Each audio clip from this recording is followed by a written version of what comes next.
Boa noite. Boa noite. Relator da Lava Jato no Supremo manda investigar atuais e ex-parlamentares. Edson Fachin se baseia na delação de Sérgio Machado, ex-presidente da Transpetro. Sob pressão, Temer admite alterações na reforma da Previdência. Relator anuncia 5 pontos sob revisão, mas a idade mínima deve ser mantida. Juiz Sérgio Moro condena ex-deputado André Vargas a 4 anos e meio de prisão. Acusado de receber propina quando era do PT, ele já cumpre pena por outra detenção. Uma das mais luxuosas joalherias do país fecha acordo de delação premiada. A H-Ester vai pagar multa de 18 milhões de reais e vai revelar negócios com Sérgio Cabral. O presidente da Confederação de Desportos Aquáticos é preso por suspeita de corrupção.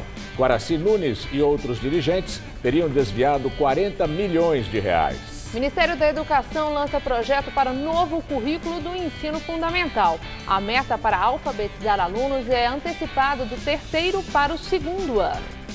O Jornal da Gazeta está no ar.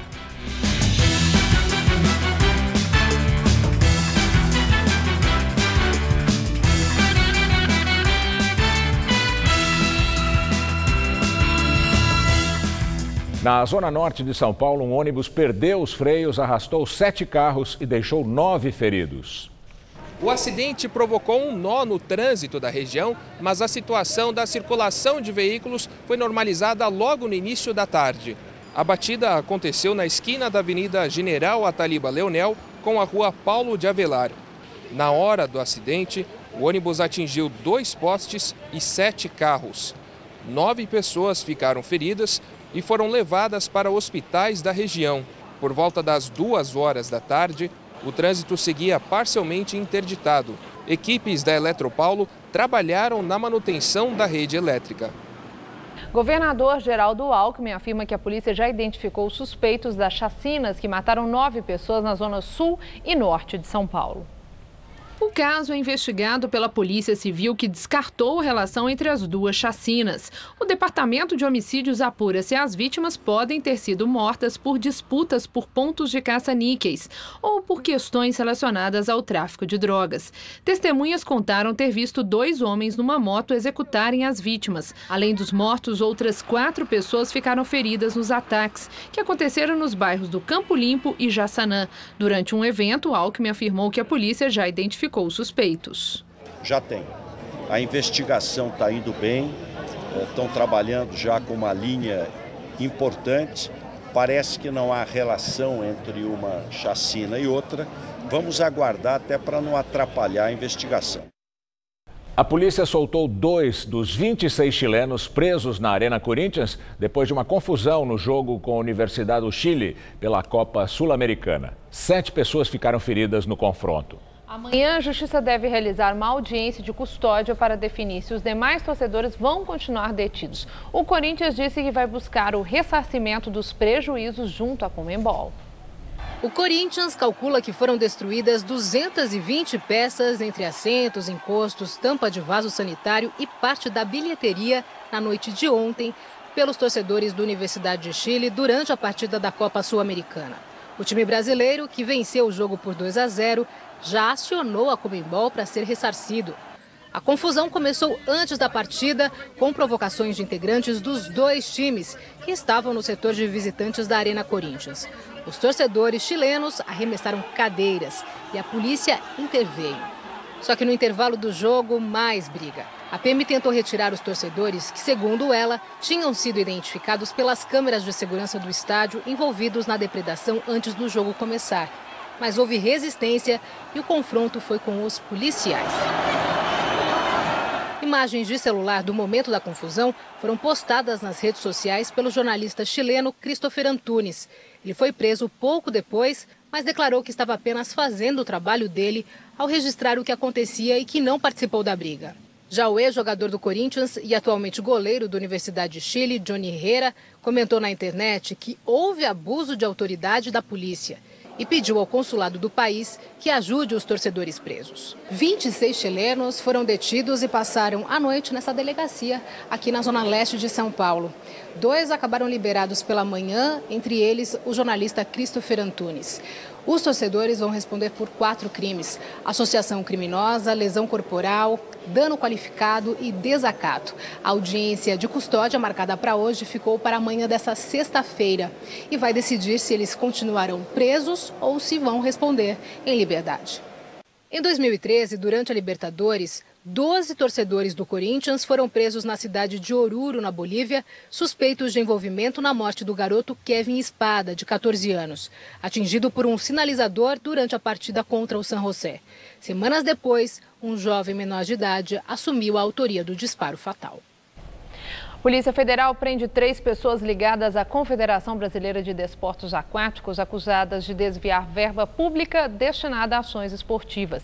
As prisões fazem parte da Operação Águas Claras e um superintendente da federação, que também teve a prisão decretada, está foragido. Ao todo, a Polícia Federal cumpriu 4 mandados de prisão e 16 de busca e apreensão no Rio de Janeiro e em São Paulo. O principal alvo da operação é o presidente afastado da Confederação Brasileira de Desportos Aquáticos, Coaraci Nunes, de 78 anos. Ele está no comando da CBDA desde 1988 e é o dirigente esportivo brasileiro há mais tempo no cargo. Coaraci foi preso no Rio de Janeiro. Ele tinha sido afastado do cargo em março passado por responder outro processo onde é acusado de improbidade administrativa. Além dele, foram expedidos mandados de prisão contra Ricardo de Moura, superintendente da mesma entidade e que está foragido, Ricardo Cabral, consultor de polo aquático, e Sérgio Alvarenga, diretor financeiro. As investigações apuram o desvio de cerca de 40 milhões de reais repassados à Confederação por meio de convênios com o Ministério dos Esportes. O inquérito aponta que, em vez de ter sido aplicado em programas de incentivo ao esporte, o dinheiro foi desviado para uso pessoal dos dirigentes, através de compras superfaturadas. 4 empresários que participaram do esquema foram conduzidos coercitivamente pela PF em São Paulo e Rio de Janeiro. Numa das investigações que nós pontuamos, foi possível identificar a fraude em licitação. Houve empresas que foram beneficiadas com licitações direcionadas, essas empresas não existiam, era uma empresa de fachada, e também não houve a comprovação, em um caso bem pontual, da entrega do material licitado.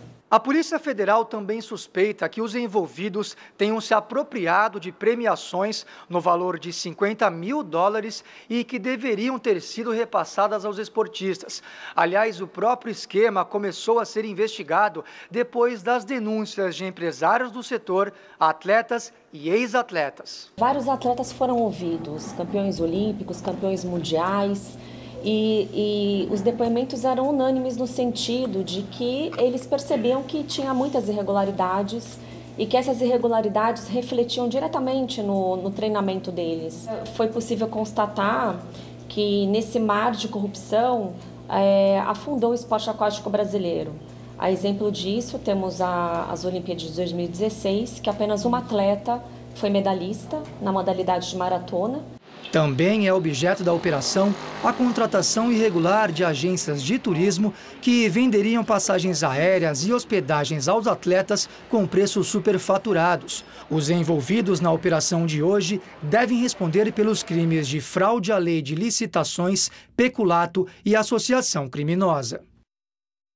O presidente Michel Temer diz que as mudanças no texto da reforma da Previdência, em negociação com a Câmara, não são um recuo do governo. As modificações no texto da reforma da Previdência foram discutidas em reunião no Palácio do Planalto, entre o presidente Michel Temer, o relator do projeto, deputado Arthur Maia, e os ministros Henrique Meirelles, da Fazenda, e Eliseu Padilha, da Casa Civil, e o secretário da Previdência, Marcelo Caetano. Depois, num almoço com o rei e a rainha da Suécia, no Palácio do Itamaraty, o presidente afirmou que já autorizou o relator a fazer modificações em 5 pontos. Eu autorizei que ele negociasse esses pontos todos, sendo certo que o problema central é o problema da idade, não é? Questão do trabalhador rural. Eu recebi muitas observações ao longo do tempo, né? Temer explicou que não está cedendo a pressões do Congresso, mas trabalhando em conjunto com os deputados e senadores. Prestar obediência ao que o Congresso Nacional sugere, Congresso Nacional que é o centro das aspirações populares, não pode ser considerado recuo, né? Não é? Na verdade, nós estamos trabalhando conjugadamente. Direto de Brasília, Josias de Souza fala sobre a negociação de Temer com o Congresso na reforma da Previdência. Desde que assumiu a presidência da República no lugar de Dilma, Temer gasta as suas energias para aprovar um conjunto de reformas econômicas. Foi o caminho que ele escolheu para levar o país até as eleições de 2018. Nessa travessia, a mexida na Previdência Social é vital. O próprio Temer e seus operadores políticos afirmam nas reuniões com os aliados que sem essa reforma previdenciária, o governo acaba. Para não definhar, Temer cede além do que gostaria no texto do projeto original. Temer já declarou que não está preocupado com popularidade. Disse que se dará por satisfeito se passar para a história como um presidente que entregou ao sucessor um país nos trilhos. O problema é que os aliados do governo no Congresso terão um encontro com as urnas em 2018. Não estão em condições de rasgar votos. Há 6 meses, Temer dizia que tocaria um governo de salvação e de união nacional. Hoje não consegue se unir nem a Renan Calheiros. Temer começa a se dar conta de que sua brigada parlamentar está preocupada em salvar a própria pele, não o país. A economia parou de piorar, mas continua em frangalhos. O mandato de Temer está pendurado na Justiça Eleitoral e a Lava Jato não para de trovejar. Diante de um temporal assim, a única proteção de Temer é sua maioria no Congresso. Se os congressistas rejeitarem a reforma da Previdência ou se aprovarem uma reforma pífia, transformarão o último guarda-chuva de Temer numa armação sem pano. Boa noite. Daqui a pouco, a nossa comentarista de economia, Denise Campos de Toledo, detalha as principais mudanças na reforma da Previdência. A joalheria H. Stern fechou o acordo de delação premiada com o Ministério Público Federal, que investiga um esquema de corrupção comandado pelo ex-governador do Rio, Sérgio Cabral, do PMDB. Ele está preso em Bangu. O presidente da joalheria, Roberto Stern, o vice-presidente, Ronaldo Stern, o diretor financeiro, Oscar Luiz Goldenberg, e a diretora comercial, Maria Luísa Trota, concordaram em pagar multas que somam quase 19 milhões de reais. Eles também vão prestar serviços comunitários. Sérgio Cabral e a mulher, Adriana Anselmo, compravam joias para lavar dinheiro da corrupção. A H. Stern vendia colares, brincos e anéis à ex-primeira-dama sem nota fiscal. O casal chegou a comprar 40 peças da joalheria, num total avaliado em mais de 6 milhões e 300 mil reais. Oficialmente, a H. Stern não se pronunciou sobre o caso. Agora à noite, Guido Mantega, ex-ministro da Fazenda do governo Lula do PT, será ouvido pelo ministro Herman Benjamin, relator da ação que pede a cassação da chapa Dilma Temer no Tribunal Superior Eleitoral. Em delação, o empresário Marcelo Odebrecht afirmou que a empreiteira acertou o pagamento de 150 milhões de reais para a campanha da ex-presidente Dilma em 2014. O dinheiro era para que as liberações do valor no contrato de construção de submarinos não parassem. Odebrecht disse ainda que os ex-ministros Antônio Palocci e Guido Mantega seriam os principais interlocutores do empresário nas negociações. E ainda nesta edição, Maria Lídia Flandoli entrevista o jurista Ives Gandra Martins sobre o julgamento da chapa Dilma Temer. Relator da Lava Jato no STF, o ministro Edson Fachin autoriza uma série de investigações de deputados e senadores e também remete investigações contra ex-parlamentares ao juiz Sérgio Moro. As investigações têm como base as informações prestadas em delação pelo ex-presidente da Transpetro, Sérgio Machado. O juiz Sérgio Moro vai investigar as citações feitas a Henrique Eduardo Alves, do PMDB e ex-ministro do governo Temer, Cândido Vacareza, ex-deputado federal pelo PT, atualmente no PTB, Jorge Bittar, ex-deputado federal do PT, Ideli Salvati, ex-ministra de Dilma, e Edson Santos, ex-ministro de Lula. Moro vai investigar o fato de esses citados terem recebido propina via doação oficial para a campanha. Os políticos que têm foro privilegiado vão ser investigados pela Procuradoria-Geral da República. São eles, os senadores Valdir Raupp e Garibaldi Alves Filho, os dois do PMDB, e Agripino Maia, do DEM. E os deputados federais Walter Alves, do PMDB, Felipe Maia, do DEM, Jandira Fegali, do PCdoB e Luiz Sérgio, do PT. Eles vão ser investigados numa ação que já está em andamento contra Renan Calheiros e o deputado federal Aníbal Gomes, os dois do PMDB, sobre um esquema de corrupção envolvendo a Petrobras e a Transpetro. Na delação, Sérgio Machado contou que esses políticos receberam vantagens indevidas de empresas contratadas pela Transpetro, como as empreiteiras empreiteiras Queiroz Galvão e Camargo Correia. A delação engloba as eleições de 2010 e 2014. Os valores variam de 100 mil a 850 mil reais. Todos os citados negam as acusações e alegam que as doações recebidas estão dentro da lei. Na Argentina, o presidente Maurício Macri enfrenta a primeira greve geral que teve forte impacto no setor de transportes. 129 voos com ou sem escala entre o Brasil e a Argentina foram afetados. A greve de 24 horas é um protesto contra a política econômica do governo de Macri, que assumiu há 1 ano e 3 meses. Desde a madrugada, a polícia tentou dispersar grevistas convocados pelos 2 principais sindicatos que bloqueavam os acessos à capital, Buenos Aires. No confronto, houve manifestantes detidos e feridos. Avenidas da capital ficaram vazias. Trens, metrôs e ônibus não circularam. Voos nacionais e internacionais foram cancelados, inclusive vários com destino ou origem no Brasil.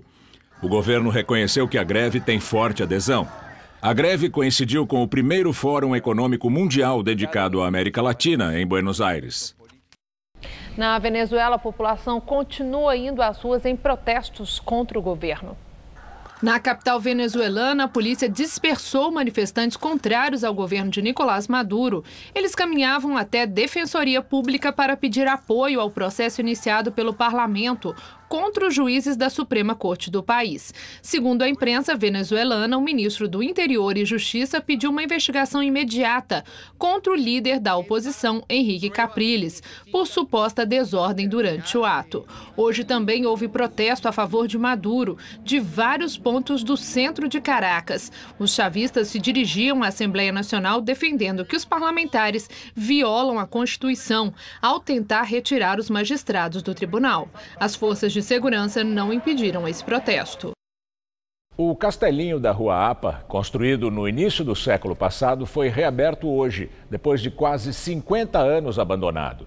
O sobrado, tombado pelo patrimônio histórico, foi inteiramente restaurado. Com fama de mal assombrado, o Castelinho, que fica numa esquina da Rua São João, no centro, vai funcionar como sede de uma ONG que promove cursos profissionalizantes para moradores de rua. As portas do famoso Castelinho da Rua APA finalmente foram reabertas, depois de quase 5 décadas de abandono. As obras de restauração duraram 1 ano e 8 meses e custaram ao governo do estado R$ 2.800.000. O governador Geraldo Alckmin e o prefeito João Dória estiveram presentes. O imóvel vai abrigar a sede da ONG Clube de Mães do Brasil, criada em 1993 por Dona Maria Eulina. Ela tinha 19 anos quando veio do Maranhão para São Paulo. Com dificuldades de arrumar emprego, chegou a viver na rua. O Castelinho abandonado foi durante um período a sua morada. Experiência de vida que a incentivou a desenvolver projetos voltados para pessoas em situação de vulnerabilidade social. Por enquanto, o Castelinho centenário está vazio, mas em pouco tempo ele será um importante espaço de integração social. E a dona da casa, Dona Maria Eulina, vai logo avisando. Está cheia de planos e sonhos para serem concretizados. Aquele que quiser vir fazer um curso, ele vai ter espaço, até porque nós temos 2 cozinhas. A cozinha do Castelinho, ela realmente vai ser focada para a criança e para eventos corporativos. A cozinha do nosso prédio anexo, nós vamos continuar dando curso, como a gente dava, e dando um atendimento às pessoas em situação de rua. O Castelinho, construído em 1912, é cercado de lendas e mistérios, como o crime que chocou a cidade e foi destaque nos jornais da época. No dia 12 de maio de 1937, os advogados Álvaro e Armando César dos Reis e a mãe deles, Dona Maria Cândida, que eram os donos do imóvel, foram encontrados mortos a tiros. Fato que levou o lugar a ficar com a fama de mal assombrado. Leda se interessou tanto pelo caso que acabou contando a história num livro. Não tinha como provar quem matou, porque não tinha testemunha. E o pior, não poderia saber quem morreu por último. E a herança seria saber quem morreu por último. Então a família começou a discutir quem morreu por último na justiça, mais de ano, Aí Getúlio Vargas fez um decreto-lei que sobrinho não herdava. Então só irmãos que iam herdar. E não tinha mais ninguém, né? Então foi toda para a União. Castelinho era merecedor e é merecedor de ter um olhar diferente da sociedade para ele, e não aquele olhar que é o Castelinho que tem fantasma, que tem isso, aquilo. Não tem nada disso, ele tem vida. Está aqui, a prova está aqui, né, diante dos nossos olhos. Cláudia Cruz, mulher do ex-deputado Eduardo Cunha, recorreu ao Superior Tribunal de Justiça para não ser julgada por Sérgio Moro, na Lava Jato. Ela já havia recorrido ao Tribunal Regional Federal da 4ª Região de Porto Alegre, que negou o pedido. Cláudia Cruz é acusada de lavagem de dinheiro e evasão de divisas. Segundo as investigações, a jornalista teria sido favorecida com parte de uma propina milionária recebida pelo marido. Eduardo Cunha foi condenado por Sérgio Moro na semana passada a mais de 15 anos de prisão pelos crimes de corrupção, lavagem de dinheiro e evasão de divisas. O ex-deputado André Vargas foi condenado mais uma vez na Lava Jato. A decisão é do juiz Sérgio Moro. Dessa vez, Vargas foi condenado a 4 anos e meio de prisão, em regime fechado pelo crime de lavagem de dinheiro. Neste processo, Vargas foi condenado por ter adquirido um imóvel com dinheiro de propina. Ainda segundo Sérgio Moro, o ex-parlamentar, que foi vice-presidente da Câmara, recebeu propina quando era deputado federal. Na época, André Vargas era filiado ao PT.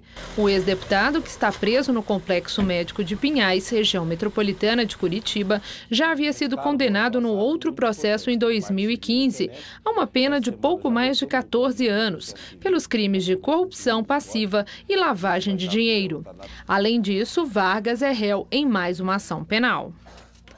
Na mesma sentença foram condenados Leon Vargas, irmão do ex-deputado, e Edilaira Soares Gomes, mulher de Vargas. Governador do Rio, Luiz Fernando Pezão, do PMDB, prestou depoimento hoje ao juiz Sérgio Moro como testemunha de defesa de Sérgio Cabral, que está preso em Bangu. Nessa ação, o ex-governador é acusado de receber propina da construtora Andrade Gutierrez. O depoimento foi prestado por videoconferência da sede da Justiça Federal no Rio de Janeiro. A ação penal apura o suposto pagamento de propina a Cabral no contrato da Petrobras com o consórcio Terraplanagem Comperge, formado pelas empresas Andrade Gutierrez, Odebrecht e Queiroz Galvão.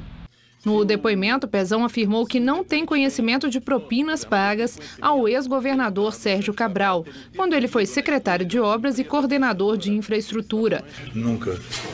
Aos jornalistas, o governador do Rio afirmou que vai processar Jonas Lopes Neto pela acusação de que ele teria recebido R$900 mil para pagamento de despesas pessoais.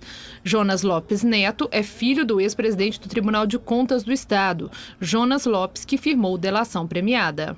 Mentira deslavada, eu nem conheço o Jonas Lopes Neto, o Marcelo já depois.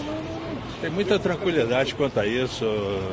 Quem conhece a minha vida, conhece o meu padrão de vida, sabe, isso aí foge a qualquer propósito, né? Nem meus 4 anos de salário dá um dinheiro desse. Presidente Michel Temer diz em entrevista à Rádio Bandeirantes que as críticas de Renan Calheiros não o surpreendem. Nas últimas semanas, o líder do PMDB no Senado vem criticando abertamente as reformas propostas pela gestão Temer e, inclusive, divulgando vídeos em redes sociais. Temer chegou a dizer que não pode brigar com quem não é presidente da República e afirmou que Renan sempre agiu dessa maneira. Temer disse ainda que uma hora o senador acaba voltando. E agora vamos ao comentário de política com o José Neumann Pinto. Você percebeu aí esse tom irônico do Rodolfo Gamberini a respeito da volta, né? O Temer conta que o Renan vai voltar. Na verdade, Alagoas está sempre voltando, né? Olha, imagina um estado pobre como Alagoas, a República foi fundada com 2 presidentes alagoanos, né? Os marechais Deodoro da Fonseca e o marechal Oriano Peixoto, né? Depois, a República foi refundada com a primeira eleição direta da história, depois da ditadura militar, o Fernando Collor de Mello. E agora, a República de Alagoas volta com a briga entre Renan Calheiros e Arthur Lira, filho de Benedito Lira. Uma briga alagoana. O Renan está em terceiro lugar nas pesquisas para senador e o filho tem a reeleição ameaçada. Então o Renan resolveu partir para uma tentativa de aliança com o seu sempre amigo Luiz Inácio Lula da Silva. O Lula seria a esperança que o Renan tem de derrotar os seus adversários, inclusive os da família Lira, esses dois que eu citei aí. Pois bem, o Arthur Lira é do Centrão, ou seja, é do grupo de Eduardo Cunha, quer dizer, boa companhia não é a qualidade principal dele.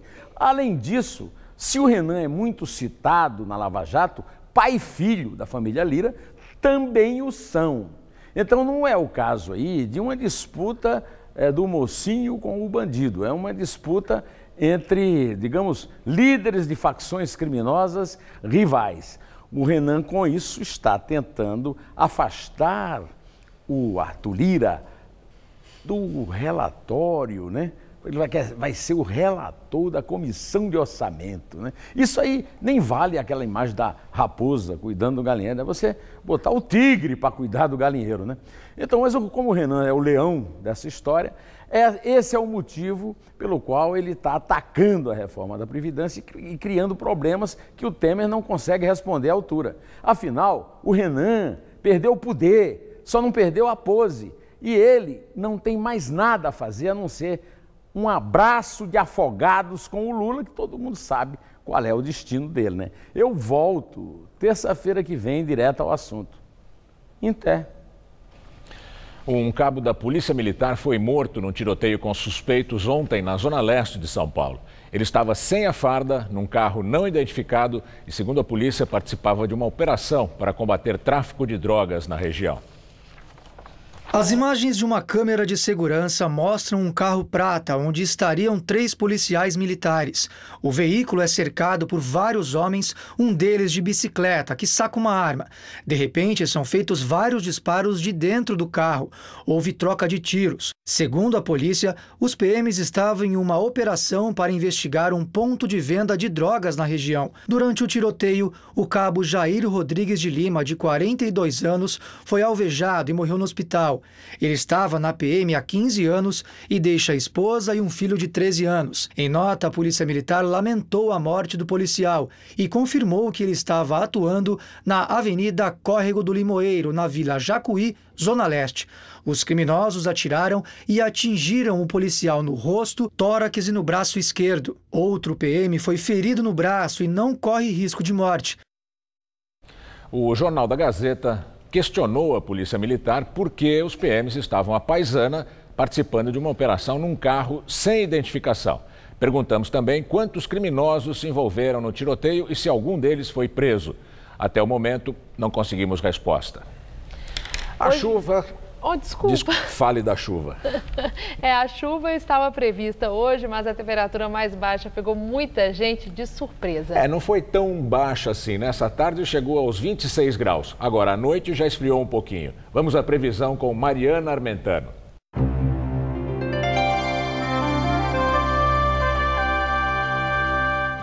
A sexta-feira promete sol e pancadas de chuva em boa parte do país, sendo que os maiores volumes estão previstos para a região norte.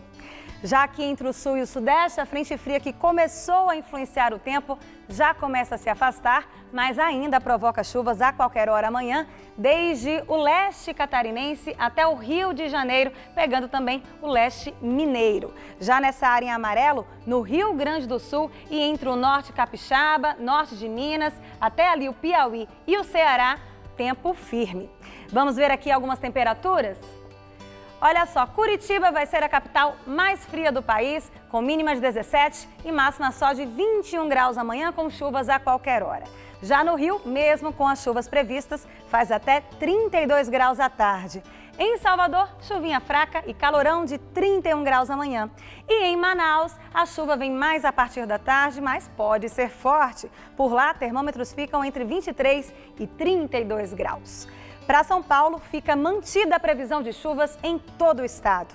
As instabilidades ainda vão atuar no sul e no leste paulistas, onde pode chover a qualquer hora do dia. No centro-norte e no oeste do estado, teremos mais aberturas de sol com chuvas isoladas. A temperatura amanhã pode chegar aos 33 graus em Presidente Bernardes e em Votuporanga e aos 32 graus na cidade de Ribeirão Preto. Já em São José dos Campos, mais ao leste, o dia fica mais fresquinho, com máxima de 25 graus amanhã. E esse tempo mais fresquinho e ainda com chuvas a qualquer hora também está previsto aqui para a capital, viu? Nessa madrugada teremos mínima de 19 e máxima amanhã à tarde de 25 graus. Aí no final de semana as chuvas diminuem bem, mas ainda teremos muita nebulosidade por aqui. No sábado a máxima vai aos 27 e no domingo aos 28 graus. O Ministério da Educação lançou a chamada Base Nacional Comum Curricular, que define o que as escolas brasileiras devem ensinar. O projeto foi apresentado hoje pelo ministro da Educação, Mendonça Filho, e pela secretária executiva do MEC, Maria Helena Guimarães de Castro. O plano só aborda uma base curricular comum para os ensinos infantil e fundamental. O ensino médio ficou de fora. Os principais pontos do plano são: a alfabetização deve ser concluída até o 2º ano do ensino fundamental. O ensino religioso não pode ser obrigatório. Os conteúdos de história devem ser ensinados seguindo a ordem cronológica dos fatos. Inglês passa a ser uma matéria obrigatória a partir do 6º ano do ensino fundamental. Conceitos e questões de gênero não farão parte do conteúdo. No entanto, esse texto ainda deve ser aprovado pelo Conselho Nacional de Educação e depois homologado pelo ministro da Educação.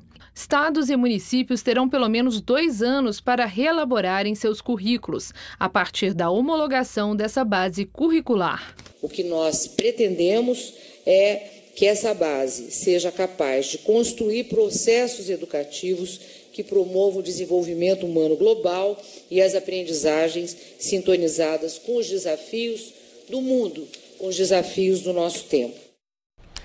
A indústria do chocolate fatura no mundo todo aproximadamente 60 bilhões de dólares por ano. E o Brasil é o 4º maior produtor do mundo e está sempre na lista dos 10 maiores consumidores. O chocolate começou a ser produzido aqui na segunda metade do século XIX e foi na cidade de São Paulo que funcionou a primeira fábrica de chocolates do país. Durante as décadas, a Sonksen fez história como sinônimo de qualidade. No bairro da Liberdade, grandes edifícios hoje ocupam o terreno onde a fábrica funcionou durante 7 décadas. Foi a partir do fim dos anos de 1900 que o cheiro do chocolate começava a se espalhar pela vizinhança. Mas a origem da Sonksen é ainda mais antiga. A primeira fábrica de chocolate do Brasil surgiu ainda no tempo do Império, em 1888. A sede ficava na rua Líbero Badaró, no centro. A pequena loja de doces, montada no mesmo terreno da fábrica, foi uma das primeiras de São Paulo, ainda com jeito de província. O sucesso veio a galope, tanto que uma segunda loja foi inaugurada aqui na rua 15 de Novembro, na época um dos endereços mais elegantes de São Paulo.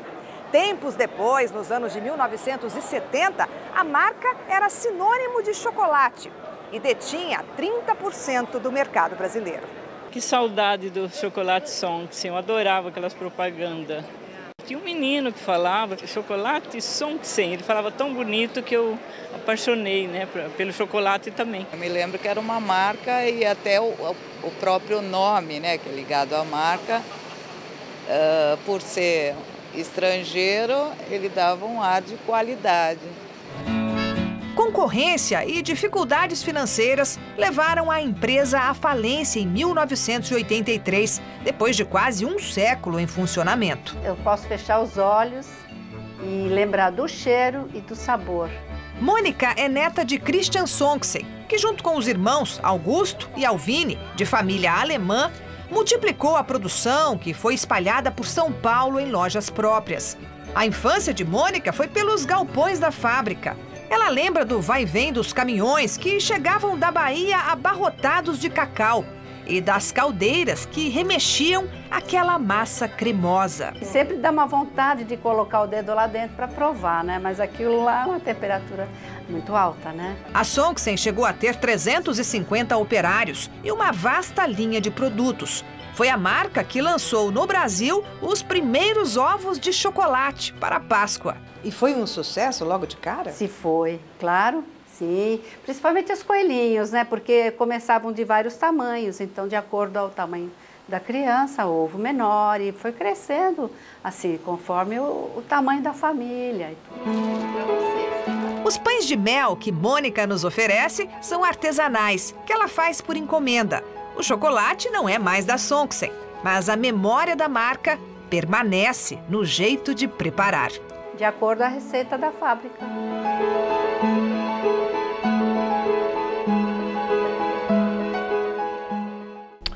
O Ministério da Agricultura abre processo para cancelar os registros de 3 unidades de frigoríficos investigados na Operação Carne Fraca. O motivo seria o histórico das empresas. 2 unidades são do frigorífico Pecim, uma em Jaraguá do Sul, no estado de Santa Catarina, e outra em Curitiba, no Paraná.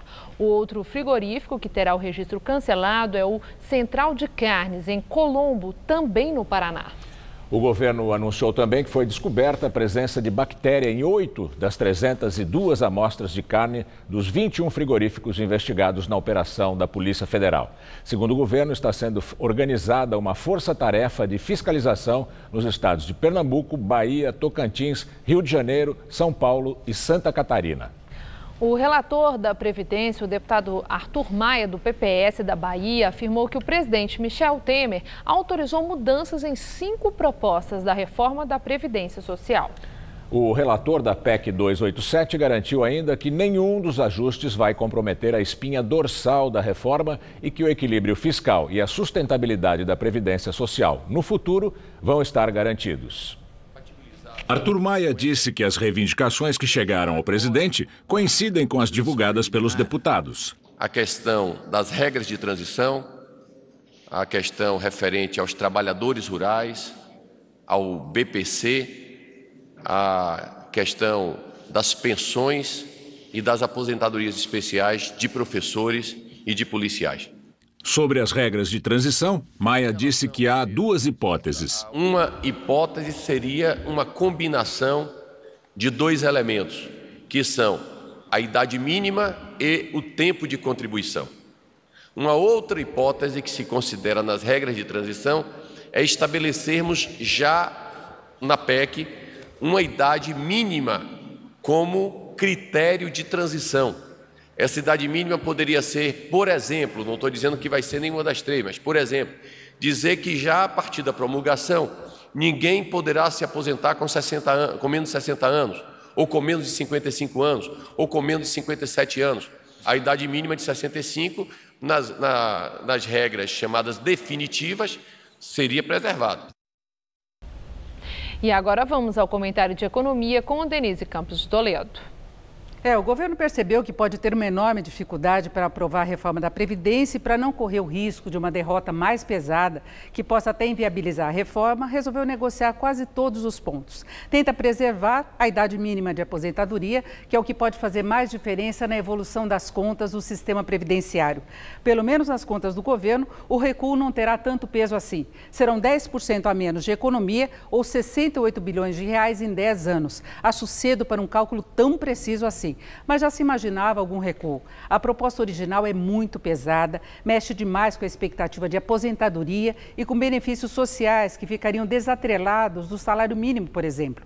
Além disso, a idade de corte, a partir da qual as pessoas teriam de esperar até os 65 anos para se aposentar, poderia estabelecer condições muito diferentes entre trabalhadores, com uma diferença de idade de meses. Agora, o fato é que tende a ocorrer uma mudança maior no sistema. Caso contrário, haverá consequências bem negativas para a economia. Com a aprovação da PEC dos gastos no ano passado, as despesas do governo não podem mais crescer além da inflação do ano anterior. Só que os gastos da Previdência avançam num ritmo muito superior. Se não houver uma freada, vão abocanhar uma fatia cada vez maior do orçamento. levando até a necessidade de um aumento pesado da carga tributária para compensar, isso até para cobrir despesas prioritárias como saúde e educação.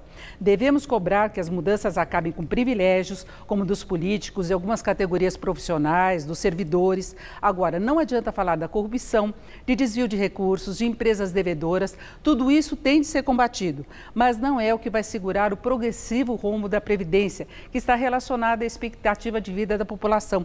É preciso ter em vista que a rejeição da reforma ou uma mudança pouco significativa nas regras atuais já pode ter consequências de curto prazo, como a perda de credibilidade do país pelo risco de insolvência, maior instabilidade do mercado com pressão sobre o câmbio, menos espaço para redução dos juros pelo Banco Central, a perda de investimentos com comprometimento até da retomada da economia. É pensando nisso que o governo agora está disposto a negociar. Eu volto na segunda. Até lá. Na França, o candidato à presidência, François Fillon, é atingido com um pacote de farinha no rosto pouco antes de discursar. François Fillon cumprimentava eleitores quando o rosto dele foi atingido por um pacote de farinha. O responsável pelo ataque, que usava uma camiseta com o nome de Fillon, foi detido. Em tom de brincadeira, o candidato conservador disse que esperava pelo menos que a farinha fosse francesa. J'espère au moins que la farine était française. Em março, outro candidato, Emmanuel Macron, foi atingido por um ovo na testa no Salão da Agricultura de Paris. Nas pesquisas de intenção de voto, Macron aparece em primeiro. Em segundo lugar está a candidata de extrema-direita, Marine Le Pen. O primeiro turno das eleições na França é no dia 23 de abril. Numa pesquisa divulgada hoje, o presidente francês François Hollande aparece com baixa popularidade. A gestão dele foi considerada ruim por 70% da população. O governo da Turquia afirmou que agente químico foi identificado em vítimas do ataque de terça-feira na Síria. Segundo as autoridades turcas, a substância seria o gás sarin, que provoca asfixia e desmaios. A Turquia afirma que autópsias de 3 corpos levados para uma cidade turca, na fronteira com a Síria, comprovaram envenenamento por gás. O ataque matou mais de 80 pessoas e feriu cerca de 550 na Síria. Representantes da Organização Mundial da Saúde estiveram presentes durante as análises. O ministro de Relações Exteriores da Síria, Walid Mualem, voltou a dizer que o exército não usou nem nunca vai usar armas químicas, nem sequer contra terroristas que atacam o povo sírio. As mulheres já representam mais da metade dos jogadores de videogame no Brasil. E apesar da maioria preferir os jogos de estratégia, muitas se aventuram na luta. É o caso de uma empresa aqui de São Paulo que conquistou o primeiro lugar no ranking mundial do Super Street Fighter 4. Com o controle, Cristina. E dando duro lá no jogo está a Ola Cristal, o nickname da personagem. Só que na infância, para jogar com os meninos, era uma dureza. Eu tinha em torno de uns 13 para 14 anos. Aí os meus primos jogavam, me deixava de próxima, nunca jogava. Eu tinha que tomar o controle para poder jogar, senão eu jogava.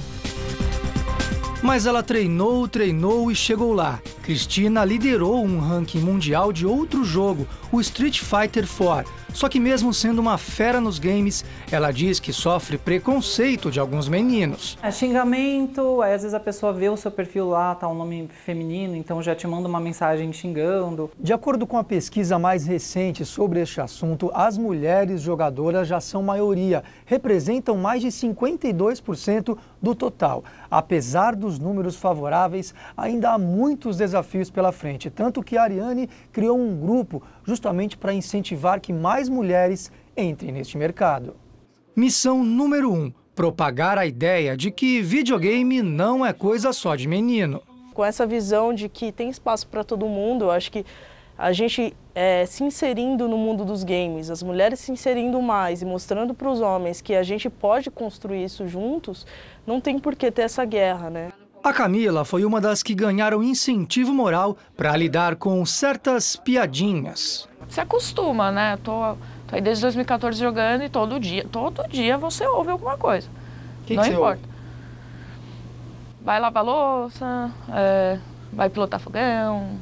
Para fugir de chateações, algumas preferem omitir que são meninas. Eu também comecei jogando com um nick neutro, muitas vezes para não falar no microfone e ser expulsa de alguma partida por ser menina, porque aconteceu já e acontece algumas vezes, né? Mas nem todos os homens torcem o nariz por elas. No caso da Cristina, até ajuda. Ela diz que joga junto com o namorado. A gente brinca, briga, se diverte, dá risada um do outro, das palhaçadas assim.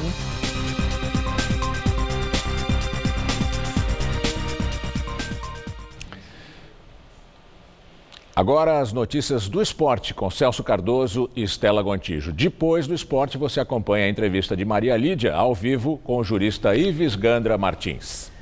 O Corinthians estreou com vitória na Copa Sul-Americana e o São Paulo de Rogério Ceni arrancou um empate sofrido na Argentina, né, Celso? Pois é, Estela, o São Paulo empatou em 0-0 com Defensa e Justiça da Argentina. O resultado não foi ruim para o São Paulo, que decide a vaga em casa. Já o Corinthians, em Itaquera, venceu bem a Universidade do Chile por 2-0, partida que teve 24 chilenos presos. Veja os gols. Jogando na Arena Itaquera lotada, o Corinthians fez o primeiro após essa bola de Gabriel, que bateu na trave, e na sobra, Rodriguinho empurrou para dentro do gol. 1-0 Timão. O segundo veio no chute forte de Jadson, sem chance de defesa para o goleiro chileno. Final, Corinthians 2, Universidade do Chile 0. A vantagem ela é grande sim, mas não podemos pensar em tranquilo lá. Já sabemos que vai ser uma pressão muito grande, uma equipe que propõe jogo, que coloca a bola no chão. Então agora voltamos a pensar no Campeonato Paulista, depois Copa do Brasil e 10 de maio, essa partida lá de volta. Celso, o Corinthians foi bem, né? Foi. Na verdade, não começou... Apesar dos incidentes. Não começou tão bem. A Universidade do Chile jogou como se estivesse no Chile, ditou o ritmo, mandou no jogo. Aí o Corinthians fez 1-0 com 40 minutos. E aí no segundo tempo, sim, jogou uma bela partida, fez 2-0 e poderia ter feito muito mais. Pelo menos mais 2 gols daria para ter feito. Então o resultado foi bom. O que não foi bom realmente foi o confronto entre torcedores chilenos e a polícia militar. Os torcedores chilenos se excederam, quebrando cadeiras, atirando em corintianos. A polícia, por outro lado, também acabou usando de força bruta, foi truculenta. De qualquer forma, muitos chilenos, a maioria que vive em São Paulo, acabou deixando o estádio e ficou justamente os torcedores que vieram do Chile de ônibus para cá. Lamentável Cenas tudo isso. lamentáveis, mais uma vez, né? Pois é. Muito obrigada, uma boa noite. Boa noite, até amanhã. Com você, Gamerini. O juiz Sérgio Moro aceitou denúncia e transformou em réus os lobistas Jorge Luz, Bruno Luz e mais 7 pessoas na Lava Jato. A família Luz é apontada como operadora do PMDB. Pai e filho foram presos na Operação Blackout, a 38ª fase da Lava Jato. Os dois são acusados de atuar na contratação do navio sonda Petrobras 10.000. O esquema teria rendido uma propina de 15 milhões de reais a políticos do PMDB e a funcionários da Petrobras. Entre os políticos que teriam recebido dinheiro indevido estaria o ex-deputado federal Eduardo Cunha. E você vai ver a seguir, Maria Lídia Flandoli entrevista ao vivo o jurista Ives Gandra Martins. Até já. Se quiser dicas de Nova York, eu posso dar várias. Mas no Brasil, a minha dica é: tenha uma conta no Bradesco Prime, o meu banco. Porque lá eu tenho atendimento personalizado, consultoria de investimento e, é claro, serviços internacionais. Porque uma hora eu posso estar em um lugar. Logo depois, em outro. Bradesco Prime. Viver é Prime.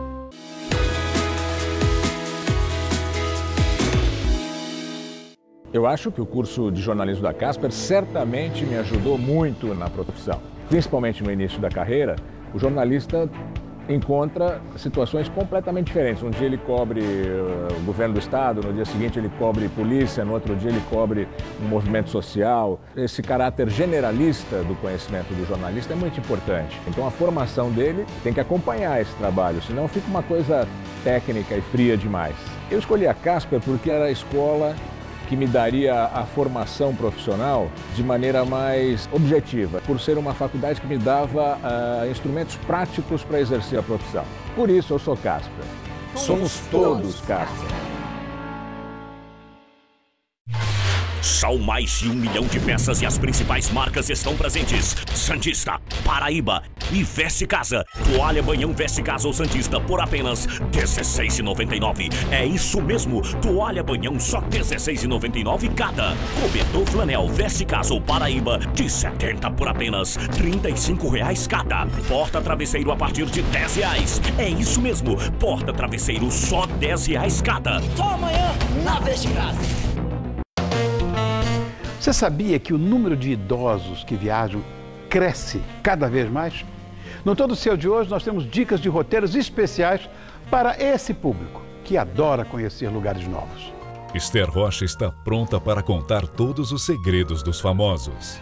E aqui no palco eu recebo a dupla Ana e Saulo. Eles são febre na internet com mashups que misturam sertanejo e pop internacional. Se a gente se completa, o mundo vai ficando mais bonito.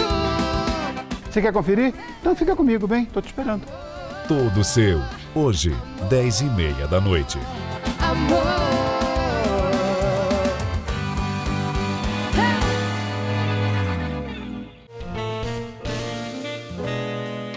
Oferecimento CVC, sempre com você.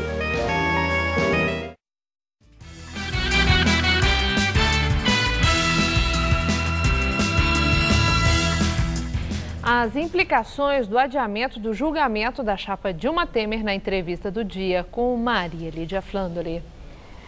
Para falar sobre o fundamento legal dessa decisão do TSE, entrevisto o jurista Ives Gandra Martins, professor emérito da Universidade Mackenzie. Muito obrigado, doutor Ives. Bom, o TSE acertou nesse adiamento? Acho que acertou. Você vê o seguinte, Maria Lídia, o ministro Herman Benjamin apresentou um relatório de 1.095 páginas e queria que em 2 dias se fizesse a defesa. Quando toda a jurisprudência do Supremo, do Tribunal Superior Eleitoral, era dar 5 dias. A impressão que eu tenho é que ele desejaria que tanto o ministro Neves como a ministra Luciana, também votassem, porque eles sairão em abril e maio. Mas, na verdade, como restou vencido, e a meu ver o tribunal decidiu bem para dar prazo para que se possa fazer a defesa, esse prazo foi reaberto e agora a demora será muito maior do que se ele tivesse dado 5 dias desde o início. E aí é que tá. Para muita gente ficou assim um clima de desconfiança, entendendo que houve uma manobra política, doutor Ives, para favorecer o presidente. Eu quero perguntar, favorecer o presidente Michel Temer e o que seria, consideram assim, um indício muito forte, seria uma suposta grande amizade que existiria entre o ministro Gilmar Mendes e Temer, coisa de longa data. É legítima essa desconfiança? Não é legítima. Eu sou muito amigo de Gilmar, eu vi o Gilmar cresceu com meu filho lá em Brasília. E nem por isso as questões minhas que chegam no Supremo, ele dá votos a favor. Ao contrário, como ele é sempre a favor do governo, eu tenho votos dos outros ministros, mas não do meu grande amigo, que é o ministro Gilmar, com quem eu tenho 6 ou 7 livros escritos. Não acredito. E, por outro lado, não poderia haver uma manobra com o ministro Herman Benjamin, que eu também conheço muito bem. O ministro Herman Benjamin é um ministro sério. O que eu tenho impressão é que, para querer aproveitar o voto dos outros 2 ministros, ele equivocou-se em dar apenas 2 dias de defesa, Sim. quando a tradição eram 5 dias. Agora, o senhor falou de Herman Benjamin, o ministro não gostou nem um pouco, né, do adiamento desse julgamento. Claro. E ele falou uma coisa muito engraçada, que ele falou que não se pode ouvir Adão e Eva, né, para que se intime a serpente. Teve muito humor. Foi com senso de humor, mas também não estava achando nem um pouco de graça nisso. Mas foi ele mostrou que ele está com pressa demais, uma pressa descabida, o relator? De certa forma, eu compreendo. O ministro Carlos Hades Brito também, no mensalão, ele tinha 11 meses de Supremo e ele apressou o processo. O ministro Herman Benjamin deve deixar o Tribunal Superior Eleitoral no mês de setembro. Então ele gostaria de ter mais rapidamente. Agora, é do estilo do ministro Aron Benjamin ser rápido em tudo que faz. O que vale dizer é o estilo dele de não deixar os processos ficarem adormecidos. Razão pela qual me pareceu que ele agiu dentro do seu estilo de magistrado que decide rapidamente. Agora, essa questão da divisão das chapas, né? Os advogados da presidente Dilma dizem que não pode haver divisão dessas chapas para um julgamento das contas dos candidatos. E eu quero ouvir do senhor se esse argumento tem sustentação na lei, até porque o senhor elaborou um parecer que contempla essa questão. Exatamente. Veja o seguinte, Maria Lídia, uma questão de lógica. Não precisa ser ninguém um jurista. Um governo, um Tribunal Superior Eleitoral, exige contas em separadas. O PMDB tem que apresentar suas contas para vice-presidente. E o PT tem que apresentar suas contas para presidente. Mas não é uma chapa só? Não, a chapa é só, mas as contas são separadas. E o que está sendo julgado são as contas. Mas eles argumentam que pagaram muita coisa de Temer que saía do mesmo caixa. Que, aliás, é ridículo, porque era 5% de toda a conta que o PT gastou, 5% foi para... E ele não tem nenhuma responsabilidade que o próprio PSDB não tem. Então, o problema que se coloca, ele está sendo julgado pelas contas. Não está sendo julgado por estar envolvido. Aliás, o próprio Marcelo Debrecht o colocou. Se ele está sendo julgado pelas contas, e se as contas são apresentadas em separado, por que é que elas têm que ser julgadas em conjunto? Se era para julgar em conjunto, as contas teriam que ser apresentadas em conjunto. Eles dizem que é porque é indivisível. Se é indivisível, as contas teriam que ser apresentadas juntas. Se elas são apresentadas em separadas, é que elas são divisíveis. Quer dizer que há um contrassenso aí, uma contradição. Até por uma questão de lógica elementar, lógica de primeiro ano de faculdade de filosofia. Se eu apresento algo em separado para ser aprovado, tem que ser aprovado em separado. Se eu apresentar em conjunto, tem que ser apresentado em conjunto.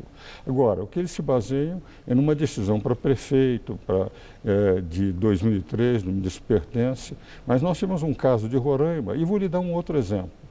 Coligações partidárias, Maria Lídia. Se um partido, numa coligação, está prejudicado nas suas contas, não contamina todos os outros. A chapa, não. Claro que não. Se nas eleições proporcionais eles já adotam o princípio, por que terá que, para presidente da República, dizer, apresenta em separado? Mas é bobagem apresentar em separado. E alguém leva vantagem? Para encerrar, doutor Ives, alguém leva vantagem com esse adiamento? Ele é bom para Temer ou é bom para Dilma? Eu tenho a impressão que é bom para os dois. Embora o adiamento tenha sido uma consequência dos 2 dias do ministro Germán Benjamin. Sim. Porque, na verdade, atrasando o processo, é muito difícil que, se isso viesse a ser julgado em 2018, que vai se condenar a chapa e, ao mesmo tempo, eleger em 30 dias um presidente para 20 dias, ou 30 dias, ou 2 meses, ou 3 meses. Agora, eu estou convencido. É ilógico, e principalmente com outro aspecto, de se dizer, ele não tem responsabilidade, mas terá que ser condenado porque estava na mesma chapa. Okay. De tal forma que eu estou convencido de que o Tribunal Superior Eleitoral, se raciocinar pela lógica, deverá, no caso concreto, até para a estabilidade do Brasil, fazer a separação das chapas. Eu agradeço muito, doutor Ives, os seus esclarecimentos, porque tenha certeza, para quem não é da área do direito, não é fácil entender. Muito obrigado, uma boa noite. Da mesma forma. Gamberini. O Jornal da Gazeta termina aqui. A edição de hoje pode ser vista no site do Jornal da Gazeta. Mais notícias em nossa edição das 10. Uma boa noite para você. Boa noite e até amanhã.